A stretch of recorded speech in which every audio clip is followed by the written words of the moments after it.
మనం ఐవీఎఫ్లో most important step ఏంటి అంటే ఎంబ్రియో ట్రాన్స్ఫర్.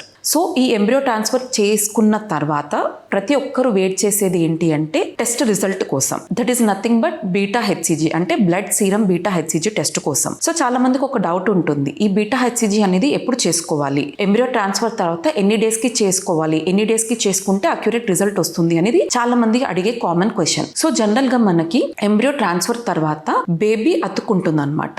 ఈ ప్రాసెస్ ని మనం ఇంప్లాంటేషన్ అంటాం. సో ఈ ప్రాసెస్ టైంలోనే మనకి బీటా హెచ్సిజీ అనే హార్మోన్ డెవలప్ అవుతూ ఉంటుంది అనమాట. సో ఇది డెవలప్ అయ్యి బ్లడ్ లో డిటెక్ట్ అయినప్పుడు మనకి బీటా హెచ్సిజీలో పాజిటివ్ రిజల్ట్ అనేది తెలుస్తూ ఉంటుంది. సో జనరల్ గా మనకి ఈ ఇంప్లాంటేషన్ అనేది కొంతమందికి సపోజ్ ఎగ్జాంపుల్ 5వ రోజు బేబీని పెడతాం, కొంతమందికి 3వ రోజు బేబీని పెడతాం. సో 3వ రోజు బేబీని పెట్టిన తర్వాత ఇంప్లాంటేషన్ అనేది యూజువల్ గా అరౌండ్ 5 to 7 days జరుగుతుంది అనమాట. 5వ రోజు బేబీని పెట్టినప్పుడు యూజువల్ గా అరౌండ్ 1 to 3 days ఇంప్లాంటేషన్ అనేది టైం ఉంటుంది అనమాట. సో ఇంప్లాంటేషన్ అయినప్పటి నుంచి మనకి బీటా హెచ్సిజీ అనేది బాడీలో డెవలప్ అవుతూ ఉంటుంది. ఇది ఒక్కసారి డిటెక్ట్ అంటే కొద్దిగా వాల్యూ ఇంక్రీజ్ అయినప్పుడు బ్లడ్ లో మనకి డిటెక్ట్ అవుతూ ఉంటుంది. సో జనరల్ గా ఏంటి అంటే మనకి బ్లాస్టోసిస్ ట్రాన్స్ఫర్ చేసిన తర్వాత 9 to 12 days తర్వాత మనం బీటా హెచ్సిజీ అనేది అడ్వైస్ చేస్తూ ఉంటాం. అదే డే 3 బేబీ చూసుకున్నట్టయితే యూజువల్ గా మనం 10 to 14 days కి beta HCG or 12 to 14 days తర్వాత బీటా హెచ్సిజీ చేయించమని చెప్పేసి అడ్వైస్ చేస్తూ ఉంటాం.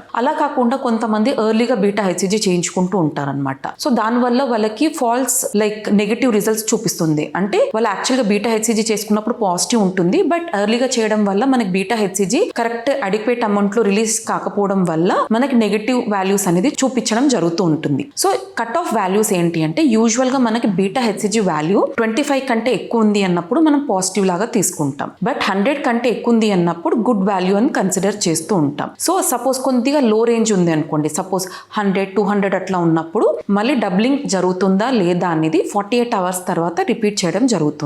సో సపోజ్ 48 hours తర్వాత రిపీట్ చేస్తాం, 100 ఉంది అనుకోండి, డబ్లింగ్ అంటే 200 వాల్యూ కంటే ఎక్కువ ఉంది అంటే ప్రెగ్నెన్సీ అనేది హెల్తీగా ఉంది అండ్ ప్రోగ్రెసింగ్ ఉంది అనేది మనం డాక్యుమెంట్ చేయొచ్చు. అండ్ బీటా హెచ్సిజీ అనేది మీ డాక్టర్ ఎప్పుడైతే అడ్వైస్ చేస్తారో అప్పుడు చేసుకున్నప్పుడే మీకు అక్యురేట్ రిజల్ట్ అనేది తెలుసుకోవచ్చు. అలా కాకుండా ఎర్లీగా చేసినప్పుడు అనవసరంగా ఫాల్స్ నెగటివ్స్ అనేది చూసుకుంటూ ఉంటారు. కాబట్టి మీకు డే 3 డే 5 ట్రాన్స్ఫర్ చేశారా అనేది చూసి దాన్ని బట్టి ఎన్ని డేస్ తర్వాత ప్రెగ్నెన్సీ టెస్ట్ అనేది మీకు డాక్టర్ డేట్ ఇవ్వడం జరుగుతుంది. Thank you.